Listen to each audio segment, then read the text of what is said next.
السلام عليكم ورحمة الله وبركاته. معانا النهاردة حلقة اقتصادي بمكونين بس، ورائع جدا في أيام الحر اللي احنا فيها، ويعني مش هيكلفنا حاجة، وسهل نعمله في البيت لأطفالنا وللكبار وهيعجبهم، وفي نفس الوقت مفيش تكلفة اقتصادية.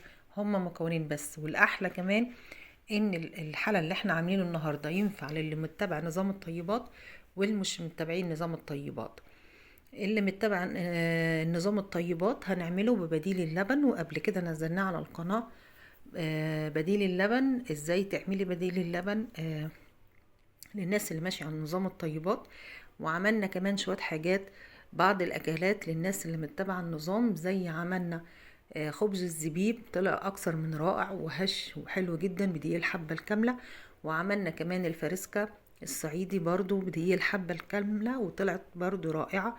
وعملنا كمان من أحلى الأكلات اللي احنا بنحبها احنا صغيرين، الفطير المقلي بالسكر. وعملنا كمان الباستا فلورا بدقيق الحبة الكاملة، وطلعت رائعة وجميلة جدا. وعملنا الدونست برضو بدقيق الحبة الكاملة، وعملناه كمان خبزناه في الفرن ما قلناهوش في الزيت.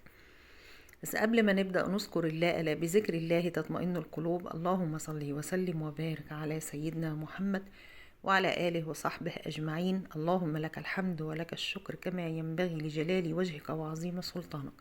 ما شاء الله لا قوة إلا بالله العلي العظيم. الوصفة بتاعتنا النهاردة هنستعمل فيها 5 كوبايات سوائل. السوائل دي لو انتوا مش متبعين نظام الطيبات هنحطهم لبن. عاوزة توفروا ويبقى اقتصادي، يبقى حطوا نصهم لبن مثلا ونصهم مية، او 3 لبن و2 مية، او العكس.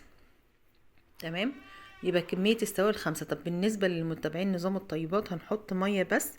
وهنحط دلوقتي بديل اللبن اللي احنا نزلناه قبل كده على القناة، اللي هو كريمة الطهي. بس هنقول الكمية هنحط ازاي. احنا دلوقتي حطينا قد ايه من السكر. على ال5 كوبايات حطينا 5 معالق. ممكن حابين الحلا يزيد اكتر هتزودي معلقة، عاوزة الحلا مظبوط او بتحبوه خفيف، خاصة لو في ناس مش عاوزة تكتر في السكر خليكوا 4 معالق ونص، 5 معالق. انا حطيت معلقة زيادة هنا. انا دقت المية لقيتها محتاجة حبة سكر. فانت ممكن لو انت خايفة ال5 معالق تكون زيادة او قليلة تحط 4، ودوقي لو عوزتي ال5 تحطيها، لو عوزت اكتر من 5 هتحطي. اما بديل اللبن بقى للي متبع نظام الطيبات، اتفقنا هنحط مية بس 5 كوبايات، وهنحط نص كوباية كريمة الطهي. اتفقنا ان كريمة الطهي مسموحة في نظام الطيبات، ولكن مش كتير، مش على طول. وهنحط نص كوباية بس على كمية المية دي، هتديكي طعم وغناوة اللبن، لان هي كريمة فبالتالي هتحسيها دسمة وحلوة، وهتطلع طعمها حلو. زي لو حد هيعملها باللبن برضو هتطلع طعمها حلو.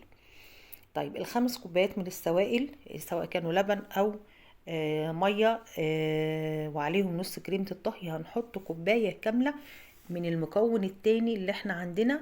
المكون ده هو سميد البسبوسة، السميد اللي بنعمل بيه البسبوسة. هنحط كوباية كاملة زي ما انتوا شايفين، بنفس الكوبايات اللي انا عايرت بيها المية، هيطلع القوام مظبوط. حابين تخففوه شوية يبقى مش هتحطي كوباية، هتحطي مثلا كوباية الا ربع، بس هو القوام المظبوط هنحط كوباية. وبعد كده هنحط 3-4 معالق فانيليا.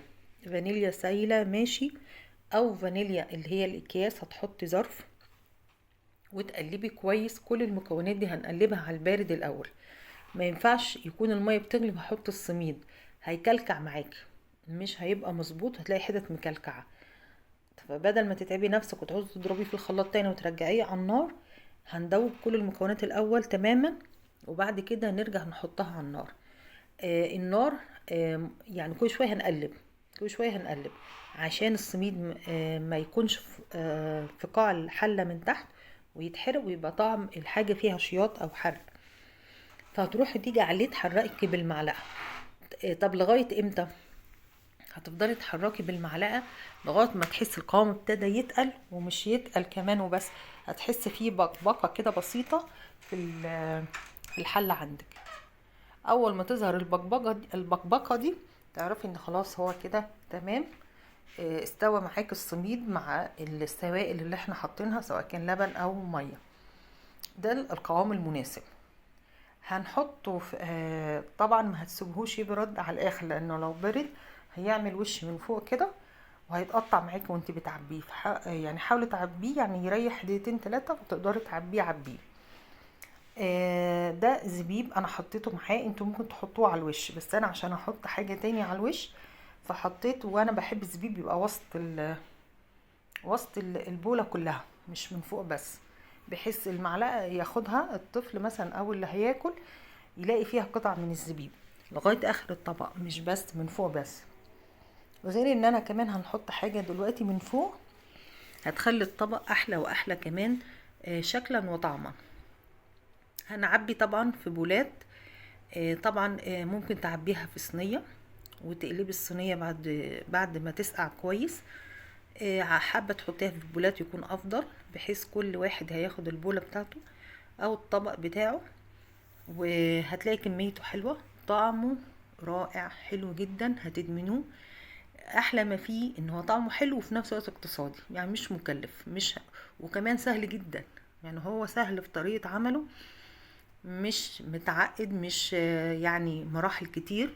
هي انت هتدوبي كل حاجه وهتحطيه على النار، مجرد ما يتقل انت عملتي احلى حلا في اقل وقت وباسهل وقت، ومفيش فرهده في الحر ده، مش هتوفي كتير في المطبخ، مش هيتعبك، وفي نفس الوقت ممكن تعمليه يوميا للاطفال لو بيحبوا الحاجات الساقعه بقى في الصيف ده وما بياكلوش كويس من الحاجات الحلوه المغذيه ليهم.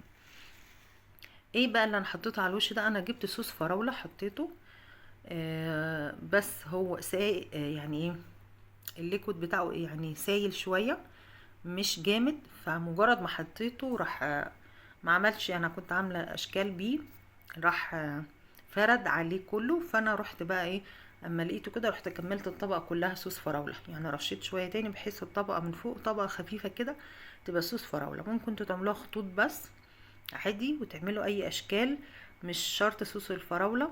والازازه دي بتقعد فتره على فكره، تقريبا بحاجه و40 جنيه، بس بتقعد معاكي كذا مره تعملي منه، يعني مش مكلف لانها بتقعد فتره. في منها صوص مثلا كراميل، في صوص شوكولاته، الصوص اللي انتوا بتحبوه، في صوص توت، برضو انتوا براحتكم اللي انتوا الطعم اللي حابينه هتعملوا بيه. ممكن ما تحطوش، تستغنوا عن الخطوة دي تماما وما تحطوش صوص الفراولة، هو طعمه حلو جدا بالزبيب او حتى من غير زبيب، اما مجرد ما يتحط من التلاجة ويطلع طعمه رائع وسهل جدا وخفيف جدا على المعدة. وفي نفس الوقت لو عندنا اطفال صغيرين لسه يعني ابتدوا ياكلوا، هيبقى سهل المضغ عليهم وطعمه حلو هيعجبهم ومغذي. ومش شرط نحط طبقة الفراولة، انا رحت كملت هنا طبق صوص الطبقة كلها. انت ممكن تعملي اي، لو عندك قطعة شوكولاتة صيحيها في البيت واعملي بيها اشكال على الطبق. ممكن ترش شوية جوز هند، تمام، شوية فول سوداني، تمام. بس الفول السوداني تقريبا ممنوع في نظام الطيبات، الناس اللي مش متبع عادي ترش براحتها.